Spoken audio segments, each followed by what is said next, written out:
না, এটা কিন্তু আলাদা কন্টেন্ট। আপনার বাইরে যে ভোটার উপস্থিতি তাতে মনে হচ্ছে না এত দ্রুত এত ভোট পড়ে গেছে।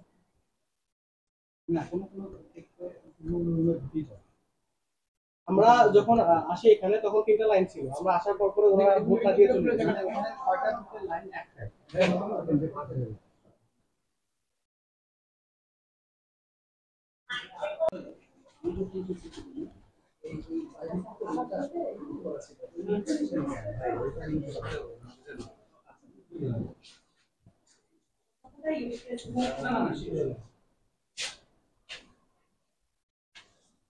এখনই মুড়ি জমা দিয়ে গেলেন। না, আমি যখন ভোট নিচ্ছে তখন ধীর গতিতে ভোট হচ্ছে, একটা দুইটা করে ভোট হচ্ছে। মানে প্রত্যেকটা রুমে আমি এখান থেকে আমার নিচে, উপরে এবং নিচে আমি আসা যাওয়া করতেছি সবসময়। একটা ধীর গতির ভোট হলে এই যে ব্যালট ফুরিয়ে গেল, এটা আপনার কাছে সন্দেহজনক মনে হয়নি? কিছুটা তো সন্দেহজনক, কারণ কোনো কোনো রুমে এখন 10টা ভোট 20টা ভোট পড়ছে, কিছু কিছু রুমে 80টা ভোট পড়ছে, কিছু কিছু রুমে 100টা। এখন এলাকা ভিত্তিক হতে পারে।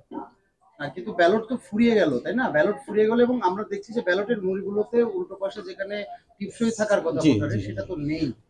এটা তো সহকারী প্রিজাইডিং অফিসার বা ভোট গ্রহণ কর্মকর্তা যারা পোলিং অফিসার তাদের তো এটা প্রশিক্ষণও দেওয়া হয় যে কিভাবে ভোটটা নেবে। তাহলে এইটা আপনারা আসলে তদারকি করবেন? এটা আসলে আমারও কিছুটা ব্যর্থতা, বা আমি এখন এসে দেখতে পাচ্ছি। আপনারা যখন বললেন যে বিষয়টা দেখেন, তখন আমি এসে দেখতেছি হ্যাঁ আসলে তো স্বাক্ষর নেয়নি। আমি এখনই বের হচ্ছি ওনারা কেন স্বাক্ষর নেয়নি ওটা জানার জন্য।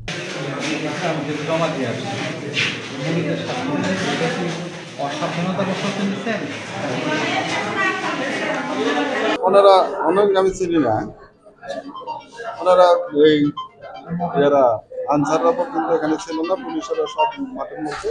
আমার কাছে তো একটা বই ছিল, অফিসারকে বলছি কয়জন আসছিল? বললো যে আমার কি করার আছে, পুলিশেরা সব বাইরে মাঠের মধ্যে। এটা তো আমরা ঝুঁকিপূর্ণ কাজই মনে করি। আরো একটা বিষয় আপনার এখানে যে বইগুলো তারা সেল মেরেছে, তারা এখানেই মেরেছে না আপনার কোথাও সাইডে নিয়ে গেছে সামনে? এখানে নিয়ে তারা আশপাশে প্রান্তে নিয়ে আনবে। বলছে যে বই ছেড়ে দেন, না বই দিব না। মানে ইয়ে করছি, চেষ্টা করেছি মানে সেভ করার জন্য, কিন্তু পারি নাই। না, ভিতরে যে সিল মেরেছে।